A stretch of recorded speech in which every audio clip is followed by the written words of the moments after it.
Let's go. Hi Rafizi. First of all, it was a great presentation about the manifesto. And I'm AK, I'm representing a social journal from Melbourne. Okay. And we took our time in formulating these questions, and I believe that my voice tonight represents the perspectives of most Malaysians abroad. Given that there are over 1,000 postal voters in London and Melbourne alone, the postal votes may may become important in deciding close calls. So what can PR offer to attract us to return to Malaysia to contribute and live rewarding lives in our homeland? And for those who are tied down to other countries due to various commitments, have you thought of utilizing these connections to propel country forward? Yeah. How? What are the strategies? What can we do on our behalf? I think you have to start from the very basic acknowledgement that most Malaysians, regardless of where they are, they want to come back to Malaysia. I mean, I spent 10 years in the UK, and my last few years in the UK was a torture because I really wanted to come back to Malaysia.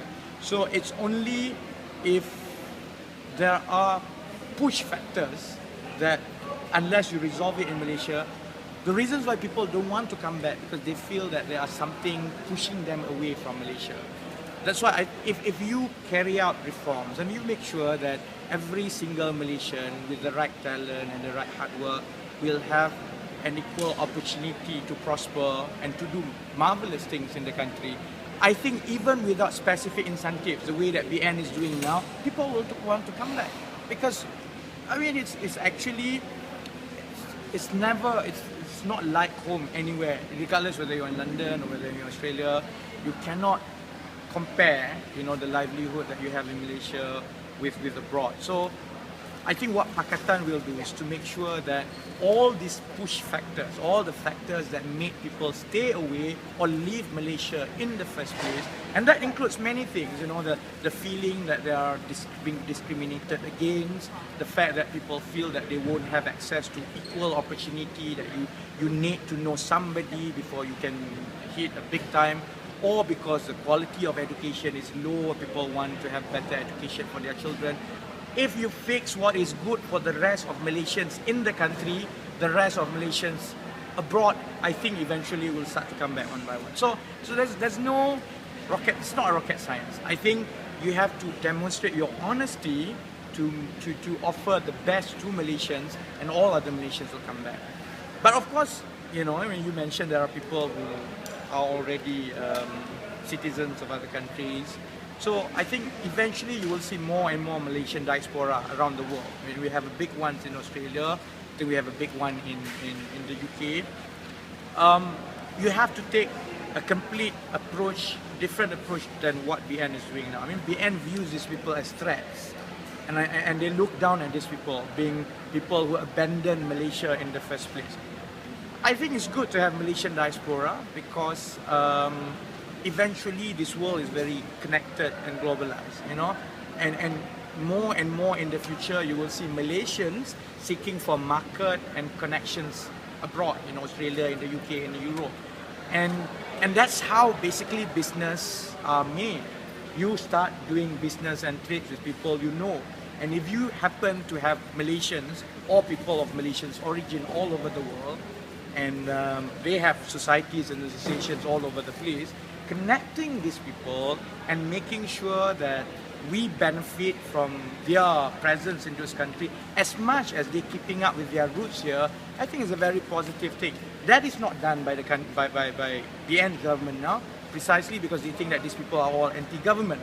So if you take a very positive view of our Malaysian diaspora, I think there's a lot that you can do, especially in China, in India, in UK, in Australia, in the Europe, and I think that will happen naturally as a matter of goodwill gesture. The moment our Malaysian diaspora across the world believe that real reform is taking place in Malaysia, you fix what's happening in Malaysia, then I think you will see these connections taking place with our diaspora all over the world. All right, thank you. And good luck to LoyarBurok. Thank you. And to relate to that, Yeah. we've been bombarded with the issues of a brain crisis in our country. Is what?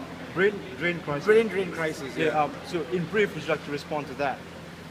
It's the same thing. I mean, I went through that process. I I did my A-level and degree, and then I worked in the UK. People more or less understand that if you were to work overseas, no matter how good you are, there is a glass ceiling. And I've spent my time working in, foreign organization. There is a glass ceiling, and therefore people do want to come back.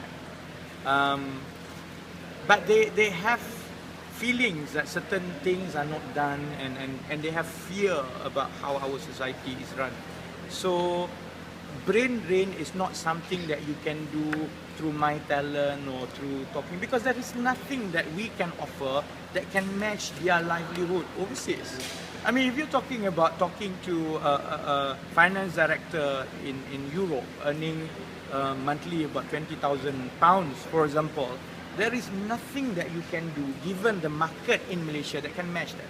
If you try to match the pay, then you will distort the market here, and it becomes unfair to people who work hard here.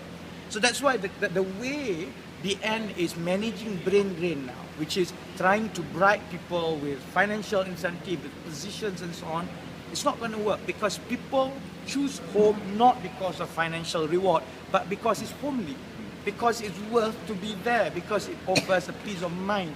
And this is what I think the end really, they just don't get it, you know. People choose to come back to Malaysia not because you get a better salary. People choose to come back to Malaysia because they feel they belong here.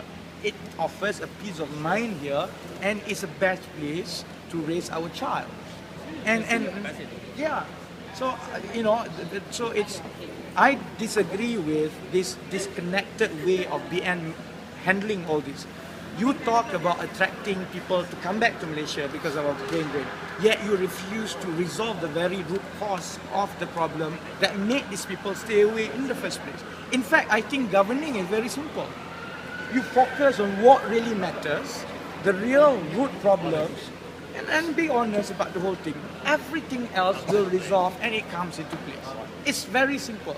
I mean, all of us work in organization. We manage organization. If you micromanage everything, that's the beginning of the end. You must just set certain rules and principles right in place.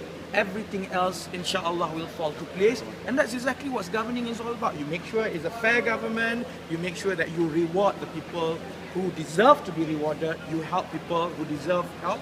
And I think everything else will fall into place. And you don't even need to have a special policy on brain drain, because people will come back out of their volition. So not worry. Thank you very much, Rafizi. Thank you very much. Okay, thanks. Sorry, the end